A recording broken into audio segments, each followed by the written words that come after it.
आम्ही आता आलो पालमपेट या ठिकाणी, जे ठिकाण हैदराबादपासून साधारणतः 150 आणि वारंगलपासून 66 किलोमीटरवरती आहे। या मंदिराचं नाव आहे रुद्रेश्वर, जे 12व्या-13व्या शतकामध्ये बांधलं गेलं। काकतीय साम्राज्याचे जे राजे होते गणपती देव, त्यांचा जो सेनापती होता त्याने हे मंदिर बांधलं। आणि विशेष म्हणजे ह्या मंदिर बांधण्यासाठी जे कारागीर होते ते कर्नाटकमधून आणले गेले, आणि त्या कारागिराचं जे नाव होतं ते रामप्पा होते। त्याच्यामुळे ह्या मंदिराचं जे नाव आहे ते रामप्पा मंदिर म्हणून हे प्रसिद्ध झालं। या कारागिरांनी हे मंदिर बांधण्यासाठी द्रविड आणि होयसाल शैलीचा वापर केलेला आहे। साधारणतः 800 वर्षे झाली हे मंदिर अजूनही चांगल्या अवस्थेमध्ये आहे।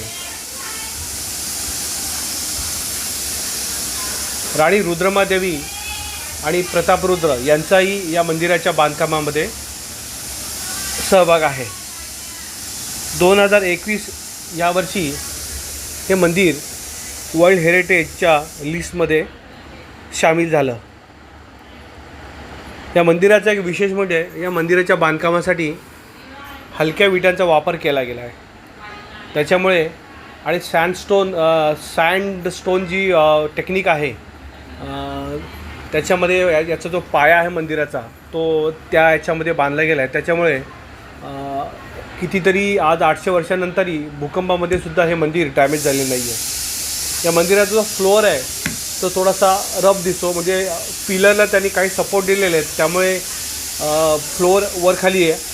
त्याच्यामुळे भूकंपामध्ये सुद्धा हे मंदिर ढासळलं नाही आहे, अतिशय चांगल्या अवस्थेमध्ये आहे। दिल्लीच्या सल्तनतच्या आक्रमणामध्ये थोडं बहुत या मंदिराचं नुकसान झालं। आता तुम्ही साईडला बघू शकता इथे की मोठमोठ्या मंदिराचे काही अवशेष पडलेले आहेत। पुढील साम्राज्यामधील काही राजांनी या मंदिराचा जीर्णोद्धार करण्याचा प्रयत्न केला, परंतु काही कारणास्तव त्यांना ते मंदिर परत रिपेअर करता आलं नाही। जवळजवळ 50 ते 100 टनाचे दगड इथे पडलेले आहेत, ज्यांची लांबी ऑलमोस्ट 25 ते 30 फूट आहे। काकतीय साम्राज्याचा जो अंत आहे तो 1360च्या आसपास संपुष्टात आला।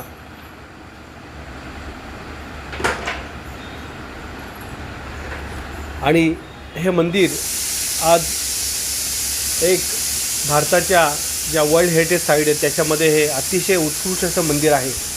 तेलंगणामध्ये